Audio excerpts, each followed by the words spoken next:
Hello guys, welcome to V learning classes. आज हम class 9 का साइंस का एग्ज़ाम का सॉल्यूशन स्टार्ट करते हैं, जो कि हरियाणा बोर्ड क्या कर चुका है, कंडक्ट कर चुका है। तो चलिए स्टार्ट करते हैं। इसका जो फर्स्ट क्वेश्चन है वो क्या है, what does the odometer of a car measure, कि किसी कार का जो ओडोमीटर है वो क्या मेजर करता है। तो ओडोमीटर क्या मेजर करता है, distance covered by the car. तो इसका आंसर क्या आ जाएगा, आंसर सी आएगा, distance covered by the car. Second question है कि what is the quantity which is measured by the area occupied below velocity time graph, कि जो वेलोसिटी टाइम ग्राफ है, वेलोसिटी टाइम ग्राफ में जो कवर्ड एरिया होता है, कि वेलोसिटी टाइम ग्राफ में ये अगर हम यहाँ पे वेलोसिटी, यहाँ पर टाइम, कि जो वेलोसिटी टाइम ग्राफ में जो कवर्ड एरिया होता है वो कवर्ड एरिया हमें क्या देता है, तो वो हमें क्या देता है, डिस्प्लेसमेंट देता है। तो इसका आंसर क्या आ जाएगा, बी। तो वेलोसिटी टाइम ग्राफ में जो कवर्ड एरिया होगा वो क्या देगा यहाँ पर, डिस्प्लेसमेंट। नेक्स्ट है third question, the natural tendency of object to resist a change in their state of rest और यूनिफॉर्म मोशन इज कॉल्ड। तो वो नेचुरल टेंडेंसी जिसकी वजह से कोई बॉडी अपनी किस में रहती है, अपनी स्टेट ऑफ रेस्ट या स्टेट ऑफ मोशन में रहती है, उसे हम क्या बोलते हैं, इनर्शिया बोलते हैं, उसे बोलते हैं हम इनर्शिया। तो इसका आंसर क्या आ जाएगा, ए आंसर आ जाएगा, इनर्शिया। नेक्स्ट क्वेश्चन है कि the SI unit of force, कि जो एसआई यूनिट होती है फोर्स की, वो क्या होती है, कि फोर्स को किस में मेजर किया जाता है, तो फोर्स को मेजर किया जाता है न्यूटन में। तो इसका जो आंसर होगा वो क्या होगा, ए होगा, न्यूटन। नेक्स्ट फिफ्थ क्वेश्चन है क्या है, कि weight of a body on moon is, कि मून पे विद रिस्पेक्ट टू अर्थ, की अर्थ के कंपैरिजन में मून पे जो वेट ऑफ बॉडी होता है वो कितना हो जाता है, 1/6 हो जाता है। तो कितना हो जाता है, 1/6, क्योंकि जो मून की जो जी की वैल्यू होती है, मून पे जो जी की वैल्यू होती है वो 1.6 मीटर पर सेकेंड स्क्वायर होती है, और जो अर्थ पे होती है वो 9.8 मीटर पर सेकेंड स्क्वायर होती है, जो कि मून पे 6 टाइम्स क्या होती है, कम होती है। जी की वैल्यू क्या होती है मून पे, 6 टाइम्स कम होती है। और वेट का फॉर्मूला क्या होता है, mg। तो इसका मतलब क्या, जब जी की वैल्यू कितना कम है, 6 टाइम्स कम है, तो वहाँ पर वेट भी कितना कम हो जाएगा, 6 टाइम्स कम हो जाएगा। तो मून पे जो वेट होता है वो कितना होता है, 1/6 of weight on the earth. तो इसका आंसर क्या आ जाएगा, सी आंसर। नेक्स्ट है कि force of gravitation due to earth is called, कि जो फोर्स ऑफ ग्रेविटेशन या अर्थ की वजह से जो फोर्स एग्जर्ट होती है उस फोर्स को क्या बोलते हैं, तो यहाँ पर डेंसिटी, प्रेशर, थ्रस्ट और ग्रेविटी। तो उसका आंसर क्या आएगा, सी आंसर आएगा, ग्रेविटी। कि अर्थ की जो ग्रेविटेशनल फोर्स होती है उसे हम क्या बोलते हैं, ग्रेविटी बोलते हैं। तो आंसर क्या आ जाएगा यहाँ पर, सी। सेवंथ क्वेश्चन है कि which form of energy does the flowing water possesses, कि जो वाटर अगर फ्लो करता है, अगर फ्लोइंग वाटर है उसके अंदर कौन सी एनर्जी स्टोर होती है, potential energy, electric energy, gravitational energy, kinetic energy. तो इसका आंसर क्या आएगा, डी आएगा, काइनेटिक एनर्जी। क्योंकि मोशन की वजह से जो एनर्जी स्टोर होती है वो मोशन की वजह से एनर्जी कौन सी होती है, काइनेटिक एनर्जी। नेक्स्ट क्वेश्चन है eighth, in which of media does sound travel the fastest, कि साउंड किस में, किस मीडियम में सबसे ज़्यादा फास्टेस्ट ट्रेवल करता है। तो यहाँ पे ऑप्शन है आयरन, एयर, वाटर या ऑल ऑफ द अबव। तो सबसे ज़्यादा सॉलिड में जो फास्टेस्ट साउंड ट्रेवल करता है वो किस में करता है, सॉलिड में करता है। और सॉलिड का एग्जांपल यहाँ पे क्या दिया हुआ, आयरन। तो सबसे ज़्यादा जो साउंड ट्रेवल करता है वो किस में करता है, आयरन में करता है। तो इसका आंसर क्या आ जाएगा यहाँ पर, ए आंसर, आयरन। नेक्स्ट है नाइन्थ क्वेश्चन, कि the number of complete oscillations per unit time is called, number of oscillations complete per time is called amplitude, frequency, wavelength या टाइम पीरियड। तो इसका आंसर क्या आ जाएगा, बी आंसर आएगा, frequency. Number of oscillations per second या per time हम क्या बोलते हैं, उसे फ्रीक्वेंसी बोलते हैं। तो इसका आंसर क्या आ जाएगा, बी आंसर, फ्रीक्वेंसी। नेक्स्ट है the state of water at 100 degree Celsius, की जो 100 डिग्री सेल्सियस पे जो स्टेट ऑफ वाटर होती है वो क्या होती है, सॉलिड, लिक्विड, गैस या बोथ लिक्विड एंड गैस। तो क्या होती है, बोथ लिक्विड एंड गैस, कि वहाँ पे लिक्विड फॉर्म में होता है और किस में चेंज होता रहता है, गैस में चेंज होता रहता है। तो क्या आएगा इसका answer, both liquid and gas. 11th question है कि which of the following are matter. तो मैटर बताना है कि इसमें से कौन सा मैटर होता है। मैटर क्या होता है, जो स्पेस ऑक्यूपाई करता है, डेफिनेट वॉल्यूम होता है, तो उसे हम क्या बोलते हैं, मैटर बोलते हैं। तो चेयर, आलमंड्स और एयर्स या ऑल ऑफ द अबव। तो क्या है इसमें से, चेयर, आलमंड्स और एयर तीनों क्या यहाँ पर मैटर है। तो इसका आंसर क्या आ जाएगा यहाँ पर, ऑल ऑफ द अबव। तो इसका आंसर क्या आएगा यहाँ पर, D answer, all of the above. 12 question है कि which of the following will show Tyndall effect, कि इसमें से टेंडल इफेक्ट कौन शो करता है, salt solution, milk, starch solution या सोडा वाटर। तो इसमें से जो टेंडल इफेक्ट शो करता है कौन करता है, मिल्क शो करता है। मिल्क यहाँ पर क्या शो कर सकता है, टेंडल इफेक्ट शो करता है। तो इसका आंसर क्या आ जाएगा यहाँ पर, B answer, milk. Next question है the technique to separate butter from curd, कि कर्ड से जो बटर सेपरेट करने की जो प्रोसेस होती है उस प्रोसेस को क्या बोलते हैं, इवेपोरेशन, सेंट्रीफ्यूगेशन, सब्लिमेशन या क्रोमेटोग्राफी। तो इसका आंसर क्या आएगा, बी आंसर आएगा, सेंट्रीफ्यूगेशन। नेक्स्ट क्वेश्चन है 14, what is the symbol of element barium, कि बेरियम जो होता है, बेरियम का सिंबल क्या होता है। तो यहाँ पे बी, बी ई, बी ए, यहाँ पे जो बेरियम का सिंबल होता है ये बेरिलियम के होता है, ये बोरोन के लिए होता है। तो यहाँ पे जो बेरियम का सिंबल आएगा वो क्या आएगा, डी आएगा। बेरियम का सिंबल क्या होता है, बी ए। नेक्स्ट है कि atomic mass of oxygen is, कि ऑक्सीजन का जो एटॉमिक मास होता है वो कितना होता है ऑक्सीजन एटम का। तो ऑक्सीजन एटम का जो एटॉमिक मास होता है यहाँ पर आंसर गिवन है 12, 14, 16, 23। तो इसका आंसर क्या आ जाएगा, 16। तो एटॉमिक मास ऑफ ऑक्सीजन कितना होता है, 16 होता है।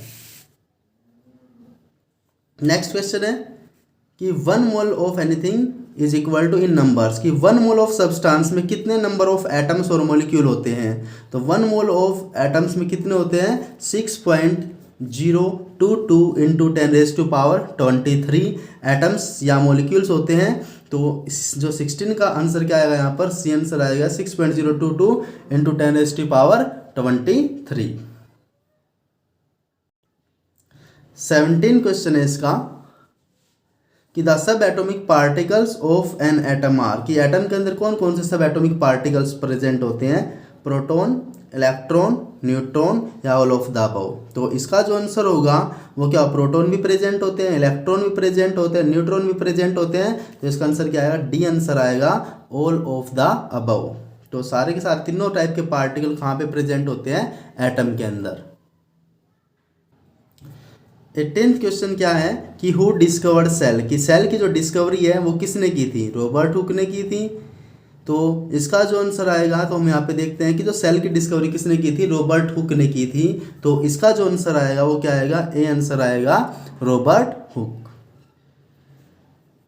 नेक्स्ट है कि what are protein synthesised inside the cell, कि सेल के अंदर कहाँ पर जो प्रोटीन है वे क्या पे होता है, प्रोड्यूस या उत्पन्न किए जाते हैं। तो क्या यहाँ पे ऑप्शन क्या, राइबोसोम्स, माइटोकॉन्ड्रिया, प्लास्टिड्स या नन ऑफ दिस। तो राइबोसोम्स होता है जहाँ पर क्या होता है, प्रोटीन को प्रोड्यूस किया जाता है। तो राइबोसोम्स को क्या बोलते हैं, फैक्ट्री ऑफ प्रोटीन भी बोलते हैं। तो यहाँ इसका आंसर क्या आएगा, ए आंसर आएगा, राइबोसोम्स।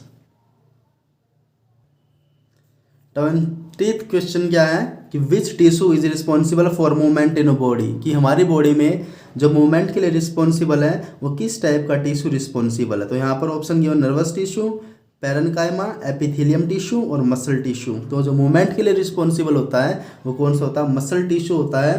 तो 20 का जो आंसर आएगा वो डी आंसर आएगा, वो क्या आएगा, muscle tissue. Next question given है 21st कि आर्थ्रोपोड्स एनिमल इज, क्यों इसमें से ये बताना कि जो आर्थ्रोपोड्स एनिमल्स है उसका एग्जाम्पल क्या है। तो उसका एग्जाम्पल यहाँ पे क्या है, स्कॉर्पियन, कि जो स्कॉर्पियन है वो किसका एग्जाम्पल है, आर्थ्रोपोड्स एनिमल्स का एग्जाम्पल है। तो इसका आंसर क्या आ जाएगा यहाँ पर, B answer, scorpion. Next question क्या है, द मीनिंग ऑफ पोरीफेरा, कि पोरीफेरा का मीनिंग क्या है, reptiles, amphibians, organism with holes या स्ट्रीमलाइंड। तो इसके 4 ऑप्शन गिवन यहाँ पर। तो जो मीनिंग ऑफ पोरीफेरा है वो क्या होता है, ऑर्गेनिज्म विद होल्स। जो ऑर्गेनिजम्स विद होल्स होते हैं उन्हें हम क्या बोलते हैं, पोरीफेरा बोलते हैं। तो इसका आंसर क्या आ जाएगा, सी आंसर आ जाएगा, organisms with holes. Next question क्या है, the heart of crocodile is, कि क्रोकोडाइल के अंदर कितने हार्ट होते हैं, तो द हार्ट ऑफ क्रोकोडाइल उसके अंदर कितने चैम्बर प्रेजेंट होते हैं, 2 चैम्बर, 3 चैम्बर, 4 चैम्बर या नम ऑफ द अबव। तो क्रोकोडाइल के अंदर कितने चैम्बर प्रेजेंट होते हैं, 4 चैम्बर्स प्रेजेंट होते हैं। तो इसका आंसर क्या आ जाएगा, सी आंसर आ जाएगा, 4 चैम्बर्स कहाँ पे प्रेजेंट होते हैं, हार्ट ऑफ क्रोकोडाइल के अंदर। तो आंसर क्या आ जाएगा यहाँ पर, सी आंसर। नेक्स्ट क्वेश्चन क्या है कि जो इन्फेक्शियस डिजीज स्प्रेड बाय, तो इन्फेक्शियस डिजीज किसके थ्रू स्प्रेड करती है, वाटर, एयर, वेक्टर इंसेक्ट या ऑल ऑफ द अबव। तो वाटर के थ्रू भी करती है, एयर के थ्रू भी करती है, वेक्टर इंसेक्ट के थ्रू भी करती है। तो इनफैक्ट इसका आंसर क्या आ जाएगा, डी आंसर आ जाएगा, ऑल ऑफ द अबव। और नेक्स्ट क्वेश्चन क्या है, 25th, AIDS is caused by, कि एड्स किसकी वजह से फैलता है, बैक्टीरिया, वायरस, प्रोटोजोआ या फंगस। तो जो एड्स होता है, एड्स किसकी वजह से फैलता है, वायरस की वजह से। तो इसका आंसर क्या होगा, बी आंसर होगा, वायरस। नेक्स्ट है 26th, कि what is the percentage of nitrogen gas in our atmosphere, कि हमारे एटमॉस्फेयर में जो नाइट्रोजन है उसकी परसेंटेज कितनी है। तो उसकी परसेंटेज कितनी है, 78% है। तो यहाँ पे ऑप्शन क्या होते हैं, 70%, 50%, 20% या 78%। तो इसका आंसर क्या आ जाएगा, 78%। नेक्स्ट क्वेश्चन क्या है कि 27th, in which of the following carbon is present, कि किस में कार्बन प्रेजेंट होता है, प्रोटीन में, कार्बोहाइड्रेट्स में, लिपिड्स में या ऑल ऑफ द अबव। तो प्रोटीन में भी कार्बन प्रेजेंट होता है, कार्बोहाइड्रेट्स में भी होता है, लिपिड्स में भी होता है। तो इसका आंसर क्या आ जाएगा, डी आंसर आ जाएगा, all of the above. Next question है 28th, which of the following is a green house gas, कि इसमें से कौन सी ग्रीन हाउस गैस है, नाइट्रोजन, ऑक्सीजन, कार्बन डाइऑक्साइड या ऑल ऑफ द अबव। तो nitrogen, oxygen, carbon dioxide, all of the above. तो इसमें से आंसर क्या आ जाएगा, कार्बन डाइऑक्साइड या CO2 क्या है, एक ग्रीन हाउस गैस है, जिसकी वजह से टेम्परेचर रेज कर जाता है कहाँ का, एटमॉस्फेयर का। नेक्स्ट क्वेश्चन है 29th, which of the these enriched in protein, की सबसे ज़्यादा प्रोटीन किस में प्रेजेंट होता है, ब्लैक ग्राम्स, ग्राम, पीच या ऑल ऑफ द अबव। तो इसका आंसर क्या आएगा कि जो प्रोटीन होता है वो किस में प्रेजेंट होता है, सभी में प्रेजेंट होता है। तो इसका आंसर क्या आ जाएगा, डी आंसर आएगा, ऑल ऑफ द अबव। तो आंसर क्या आ जाएगा यहाँ पर, all of the above. 30th question क्या है, विच of the following is Indian cow breed, कि इसमें से कौन सी इंडियन काउ ब्रीड है। तो ये बताना है यहाँ पर, red Sindhi, brown Swiss, acyl, leghorn. तो लेगहॉर्न। तो इसका आंसर क्या आएगा कि जो रेड सिंधी है, रेड सिंधी क्या है, एक काऊ की ब्रीड है जो कहाँ पे मिलती है, इंडिया में मिलती है। तो इसका आंसर क्या आ जाएगा, ए आंसर आएगा, रेड सिंधी।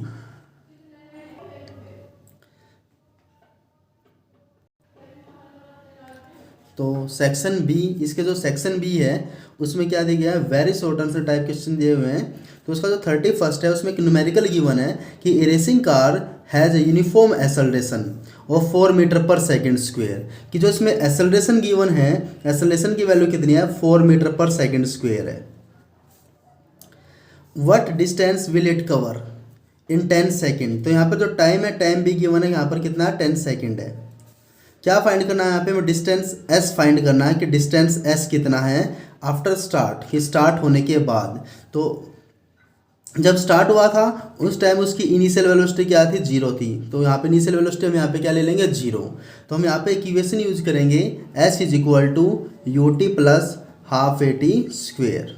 तो यहाँ पे मैं क्या फाइंड करना है, डिस्टेंस फाइंड करना, s की वैल्यू फाइंड करनी है हमें। यहाँ पे u हमारा कितना यहाँ पर 0 है, टाइम हमारी वैल्यू कितनी है, 10 सेकेंड है, प्लस हाफ, a की वैल्यू कितनी हमारे पास 4 है, और टाइम यहाँ पर कितना 10 सेकेंड है। तो यहाँ पे क्या कर देंगे, 10 का स्क्वेयर। तो इसको हम सोल्व करेंगे, यहाँ पर s इज इक्वल टू, ये 0 हो जाएगा, प्लस 2 को 4 से कैंसिल करेंगे तो कितना आ जाएगा यहाँ पर, 2 इंटू 10 का स्क्वेयर 100। तो डिस्टेंस यहाँ पर कितना आ जाएगा, 200 मीटर। तो कितना डिस्टेंस कवर करेंगे यहाँ पर, 200 मीटर। तो इसका आंसर कितना हो जाएगा, 200 मीटर। इसका जो 35th क्वेश्चन क्या है यहाँ पर, राइट द केमिकल फॉर्मूले ऑफ द फॉलोइंग, कि इसमें से केमिकल फॉर्मूले लिखने हैं मैग्नीशियम क्लोराइड का, कॉपर नाइट्रेट का और हाइड्रोजन सल्फाइड का। तो सबसे पहले हम लिखते हैं मैग्नीशियम क्लोराइड का, कि जो मैग्नीशियम क्लोराइड होता है, मैग्नीशियम का सिंबल होता है Mg, क्लोराइड का सिंबल होता है Cl। तो मैग्नीशियम की जो वैलेंसी होती है वो +2 होती है, क्लोरीन की कितनी होती है -1। तो 1 को इसके पैर में लिखेंगे, 2 को इसके पैर में लिखेंगे, तो 1 Mg के पैर में गया तो Mg1 और 2 कहाँ पे गया, Cl के पैर में Cl2। तो अब क्या आ जाएगा इसका फॉर्मूला, MgCl2। तो मैग्नीशियम क्लोराइड का जो फॉर्मूला बन गया यहाँ पे क्या बन गया, MgCl2।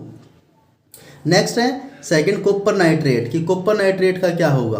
तो सबसे पहले कॉपर का सिंबल Cu, नाइट्रेट का सिंबल क्या होता है NO3। तो कॉपर की जो वैलेंसी होती है वो +2 होती है और नाइट्रेट की कितनी होती है, -1 होती है। तो 1 कॉपर के पैर में, 2 इसके पैर में, तो यहाँ पर क्या आ जाएगा Cu। तो यहाँ पर जो Cu है, Cu के पैर में कितना आ जाएगा 1 और NO3 पूरे के पैर में कितना आ जाएगा 2। तो NO3 को ब्रैकेट में लिख के 2 कहाँ पे लिखना है, इसके पैर में। तो यहाँ पर फॉर्मूला आ जाएगा हमारे पास CuNO3 ब्रैकेट क्लोज करके यहाँ पे क्या लिखेंगे 2। तो इसका जो फॉर्मूला क्या हुआ CuNO3 ब्रैकेट क्लोज 2। तो कॉपर नाइट्रेट का फॉर्मूला आ जाएगा ये। नेक्स्ट है हाइड्रोजन सल्फाइड का फॉर्मूला क्या होगा। तो सबसे पहले हाइड्रोजन का सिंबल H, सल्फाइड का सिंबल S। हाइड्रोजन की वैलेंसी +1, सल्फाइड की वैलेंसी, सल्फर की वैलेंसी -2। तो 2 इसके पैर में, 1 इसके पैर में, यहाँ पे H2S। तो हाइड्रोजन सल्फाइड का जो फॉर्मूला होगा क्या होगा, H2S होगा। जो इसका जो सेक्शन डी दिया गया उसमें लॉन्ग आंसर टाइप क्वेश्चन है, और उसका जो 37 का जो फर्स्ट है, 37 का जो फर्स्ट पार्ट है उसमें क्या गिवन है, उसमें यहाँ पे एक न्यूमेरिकल गिवन है जिसमें इलेक्ट्रिक एनर्जी की, जो इलेक्ट्रिक एनर्जी गिवन है, जो इलेक्ट्रिक एनर्जी गिवन है कितनी है 500 जूल है। और टाइम कितना गिवन है यहाँ पर, टाइम यहाँ पर 10 सेकेंड गिवन है। हमें क्या कैलकुलेट करने यहाँ पर, पावर कैलकुलेट करने की, पावर कितनी होगी। तो इलेक्ट्रिक एनर्जी का जो फॉर्मूला आता है क्या होता है, पावर इनटू टाइम होता है, पावर इनटू टाइम। तो हमें यहाँ पे पावर कैलकुलेट करनी है, तो पावर का फॉर्मूला क्या आ जाएगा, एनर्जी अपॉन में time is equal to power. तो हम यहाँ पे पावर निकाल लेंगे, एनर्जी की वैल्यू कितनी है 500, टाइम कितना 10 second is equal to power. तो 0 से 0 कैंसिल, तो यहाँ पे पावर कितनी आ जाएगी 50 वाट। तो यहाँ पे जो पावर होगी, पावर कितनी होगी यहाँ पर 50 वाट होगी। 37 का जो और गिवन है, और वाला जो ऑप्शन है उसमें भी फर्स्ट पार्ट में न्यूमेरिकल गिवन है, और क्या गिवन है, an object of mass 15 kg is moving with uniform velocity of 4 metre per second. यहाँ पे मास गिवन है, वेलोसिटी गिवन है, काइनेटिक एनर्जी फाइंड करनी है। तो मास यहाँ पर कितना है 50 किलोग्राम, 15 किलोग्राम। सबसे पहले जो काइनेटिक एनर्जी का फॉर्मूला होता है वो होता है ½ mv²। तो हमने यहाँ पे लिखा ½ mv²। तो सबसे पहले हम यहाँ पे हाफ ये रहा, मास कितना आपके साथ यहाँ पर 15 kg था, तो मास के लिए हमने पुट की 15, और वेलोसिटी कितनी थी 4 मीटर पर सेकंड। तो यहाँ पर वेलोसिटी का स्क्वायर है, तो 4 कितनी बार लिखेंगे यहाँ पर 2 बार। तो 2 से 4 कैंसिल, तो यहाँ पर कितना आ जाएगा, मल्टीप्लाई करेंगे तो 120। तो यहाँ पर 120 जूल। तो काइनेटिक एनर्जी यहाँ पर कितनी आ जाएगी 120 जूल। तो इसका आंसर होगा 120 जूल। जो इसका जो लास्ट क्वेश्चन है साइंस के क्वेश्चन पेपर का, जो 38 है, उसमें एक टेबल गिवन है यहाँ पर, और इस टेबल को क्या करना है यहाँ पर कंप्लीट करना है। तो यहाँ पर क्या गिवन है, यहाँ पे atomic number, mass number, number of proton, neutron और इलेक्ट्रॉन, ये सारी चीज़ें गिवन है यहाँ पर। तो इस टेबल को पूरा कंप्लीट करना है। तो सबसे पहले मैं एटॉमिक नंबर और मास नंबर बताऊँगा कि एटॉमिक नंबर क्या होता है और मास नंबर क्या होता है। किसी भी एटम के साथ क्या होता है, एक तो होता है उसका एटॉमिक नंबर, एटॉमिक नंबर को हम पैर में लिखते हैं यहाँ पर। एक होता है मास नंबर, मास नंबर को हम यहाँ पे लिखते हैं मास नंबर। मास नंबर को रिप्रेजेंट करते हैं हम ए से, एटॉमिक नंबर को रिप्रेजेंट करते हैं हम जेड से। एटॉमिक नंबर का मतलब क्या होता है, एटॉमिक नंबर को जेड से रिप्रेजेंट करते हैं, और इसका मतलब क्या होता है, ये किसके इक्वल होता है, number of electrons is equal to number of protons. इसका मतलब क्या है, जितना एटॉमिक नंबर होता है उतने ही इलेक्ट्रॉन प्रेजेंट होंगे, उतने ही प्रोटॉन प्रेजेंट होंगे। उसके बाद है कि जो मास नंबर क्या होता है, कि जो मास नंबर होता है उसको हम ए से रिप्रेजेंट करते हैं, वो क्या होता है प्रोटॉन प्लस न्यूट्रॉन का sum. Proton plus neutron is equal to mass number. तो अब सबसे पहले इसका जो गिवन है यहाँ पर क्या एटॉमिक नंबर गिवन है, मास नंबर भी गिवन है, एटॉमिक नंबर भी गिवन है, मास नंबर भी गिवन है। तो नंबर ऑफ प्रोटॉन फाइंड करने हैं। अभी हमने यहाँ पे फॉर्मूला देखा था कि atomic number is equal to number of electron is equal to number of proton. अगर यहाँ पर एटॉमिक नंबर 16 है तो नंबर ऑफ प्रोटॉन भी कितने हो जाएंगे, यहाँ पर 16 हो जाएंगे, और इलेक्ट्रॉन भी यहाँ पर कितने हो जाएंगे, 16 हो जाएंगे, क्योंकि एटॉमिक नंबर कितना था 16। अब हमारे पास क्या है नंबर ऑफ न्यूट्रॉन्स। अगर हम मास नंबर में से एटॉमिक नंबर को माइनस कर दें, मास नंबर में से एटॉमिक नंबर को माइनस करते हैं तो हमारे पास क्या आ जाएगा न्यूट्रॉन्स। तो 32 में से 16 माइनस किया, यहाँ पर क्या आ जाएगा हमारे पास 16। तो न्यूट्रॉन भी कितने होंगे, यहाँ पर 16 प्रेजेंट होंगी। अब जो नेक्स्ट रो में है यहाँ पर क्या गिवन है, एक तो मास नंबर गिवन है 24, प्रोटॉन गिवन है यहाँ पर, प्रोटॉन यहाँ पर कितने हैं 12 है। प्रोटॉन अगर 12 हैं तो एटॉमिक नंबर भी कितना होगा, एटॉमिक नंबर भी 12 होगा, क्योंकि जितना एटॉमिक नंबर होता है उतने ही क्या होते हैं प्रोटॉन प्रेजेंट होते हैं। तो इसमें अंदर क्या है 12 एटॉमिक नंबर, तो इसके अंदर 12 क्या थे प्रोटॉन थे, और जितने प्रोटॉन होते हैं उतना एटॉमिक नंबर उतने ही इलेक्ट्रॉन भी होते हैं। तो इसका इलेक्ट्रॉन भी कितने प्रेजेंट है, इसके अंदर 12 इलेक्ट्रॉन प्रेजेंट है। नेक्स्ट रो में गिवन है कि इसका एटॉमिक नंबर 11 है, नंबर ऑफ प्रोटॉन भी कितने होंगे 11 होंगे, तो नंबर ऑफ इलेक्ट्रॉन भी कितने होंगे, अगर एटॉमिक नंबर 11 है प्रोटॉन 11 और इलेक्ट्रॉन भी कितने होंगे 11 होंगे। और हमें क्या कैलकुलेट करना, मास नंबर। तो मास नंबर हम कैसे कैलकुलेट करते थे, अगर मास नंबर हमें कैलकुलेट करना है यहाँ पर, तो मास नंबर निकालने के लिए फॉर्मूला होता था प्रोटॉन प्लस न्यूट्रॉन। तो प्रोटॉन यहाँ पर कितने हैं, प्रोटॉन यहाँ पर कितने 11 और न्यूट्रॉन यहाँ पर कितने 12। तो फॉर्मूला क्या होता है प्रोटॉन प्लस न्यूट्रॉन, तो 11 प्लस 12 कितना हो जाएगा 23। तो इसका मास नंबर कितना आ जाएगा 23। नेक्स्ट है हमारे पास कि जो एटॉमिक नंबर है वो हमें गिवन है 17। तो नंबर ऑफ प्रोटॉन्स फाइंड करने हैं, तो सबसे पहले जो नंबर ऑफ प्रोटॉन्स होंगे वे कितने होंगे 17 होंगे, क्योंकि किसके इक्वल होते हैं एटॉमिक नंबर के इक्वल होते हैं। इलेक्ट्रॉन भी 17 है, इसके इक्वल होते हैं। नंबर ऑफ न्यूट्रॉन कितने 18। हमें क्या कैलकुलेट करना, मास नंबर कैलकुलेट करना है, जो कि क्या होता है प्रोटॉन प्लस न्यूट्रॉन के इक्वल होता है। तो यहाँ पे प्रोटॉन कितने हैं 17, न्यूट्रॉन कितने यहाँ पर 18, तो 17 प्लस 18 कितना आ जाएगा यहाँ पर 35। लास्ट है इसका, यहाँ पर एटॉमिक नंबर हमें निकालना है, मास नंबर 27 है, प्रोटॉन यहाँ पर कितने हैं 13 है। तो अगर प्रोटॉन यहाँ पर 13 है तो इलेक्ट्रॉन भी कितने हैं यहाँ पर 13 है, प्रोटॉन भी 13 इलेक्ट्रॉन भी 13, किसके इक्वल होते हैं एटॉमिक नंबर को, एटॉमिक नंबर भी कितना हो जाएगा यहाँ पर 13।